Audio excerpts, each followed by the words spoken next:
Pemerintah masih terus mengejar utang keluarga Bakri.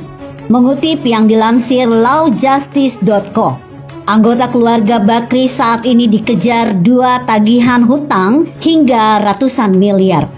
Mulai dari tagihan dana bantuan likuiditas Bank Indonesia atau BLBI untuk penyelesaian kewajiban debitur ex Bank Putra Multikarsas dan penyelesaian pinjaman utang Lapindo. Jika di era Presiden SBY, keluarga Bakri dan keluarga Cendana ini adem ayem saja, kini di era Presiden Jokowi, para konglomerat ini dibuat tidak bisa tidur. Utang-utang mereka ke negara terus dikejar oleh Presiden Jokowi. Menteri Keuangan Sri Mulyani Indrawati terus membongkar hutang-hutang mereka, baik di masa Presiden Soeharto maupun era Presiden SBY. Wanita kelahiran 26 Agustus 1962 ini seperti tak ada takutnya. Maklum, Jokowi presidennya. Berbeda ketika ia sebagai Menteri Keuangan di zaman SBY yang hanya banyak minta dikasihani alias baper terus. Oke, kita fokus saja pada hutang keluarga Bakri. Dalam tagihan dana BLBI, Nirwan Dermawan Bakri dan Indra Usmansyah Bakri telah dipanggil oleh Satuan Tugas Penanganan Hak Tagih Negara Dana Bantuan Likuiditas Bank Indonesia atau Satgas BLBI. Mereka dipanggil bersama Andrus Rustam Munaf, Pinkan Waro, dan Anton Setianto, mewakili PT Usaha Mediatronika Nusantara. Dalam surat panggilan, perusahaan Bakri Group itu tercatat memiliki hutang kepada negara sebanyak 22,6 miliar rupiah.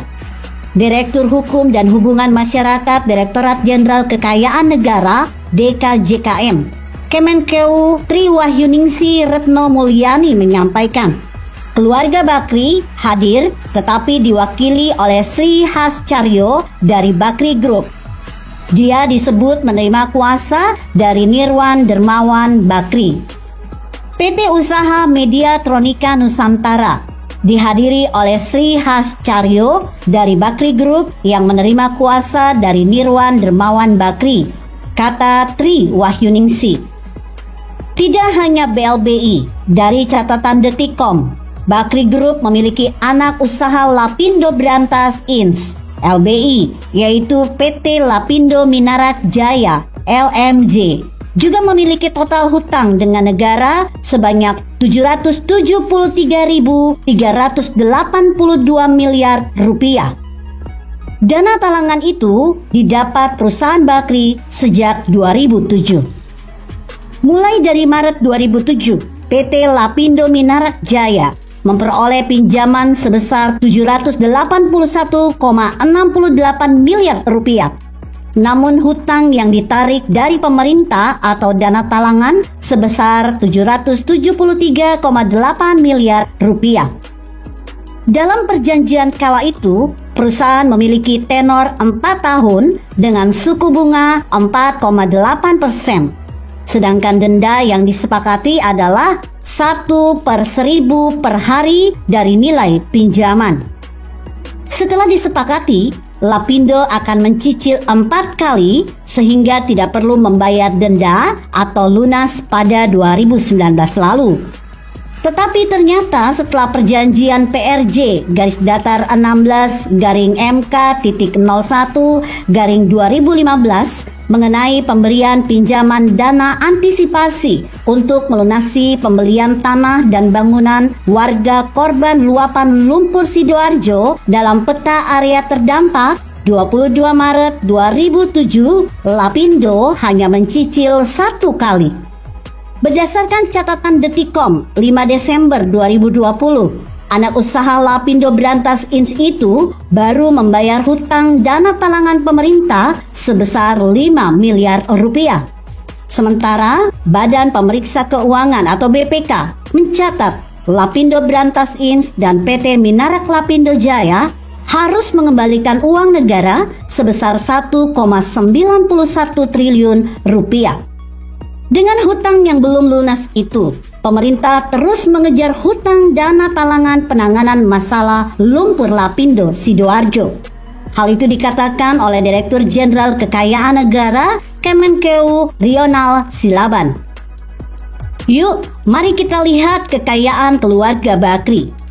Seperti diposting CNBCindonesia.com, Nirwan Dermawan Bakri dan Indra Usmansyah Bakri bersama dengan Abu Rizal merupakan saudara kandung yang tergabung dalam grup Bakri yang awalnya didirikan oleh ayah mereka, Ahmad Bakri, sejak 1940. Grup Bakri memiliki bisnis di hampir semua sektor penting perekonomian. Gurita bisnis grup Bakri mencakup bisnis pertambangan, energi, infrastruktur, jasa keuangan, kesehatan, telekomunikasi, media, perkebunan, hingga teknologi. Sebelum krisis ekonomi 2008 lalu, ketika Abu Rizal masih menjabat sebagai Menteri Koordinator Kesejahteraan Rakyat, majalah Forbes sempat menempatkan keluarga Bakri sebagai konglomerat terkaya yang terbit tahun 2007. Kala itu kekayaan keluarga Bakri ditaksir mencapai 5,4 miliar US dollar atau setara 77 triliun rupiah. Lebih besar dari dua Hartono yang masing-masing hartanya ditaksir berada di kisaran 3 miliar US dollar saat itu.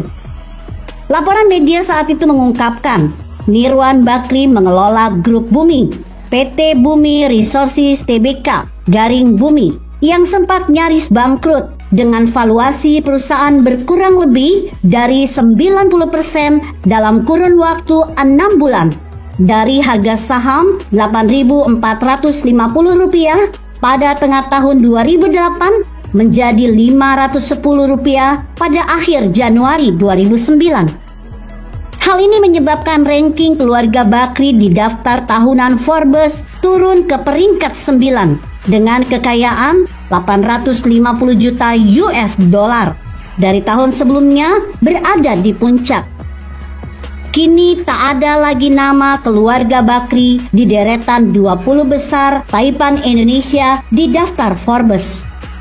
Posisi pertama masih ditempati dua bos grup Jarum, Robert Budi Hartono, 19,5 miliar US dollar atau setara dengan 279 triliun rupiah, dan kakaknya Michael Bambang Hartono, 18,8 miliar US dollar.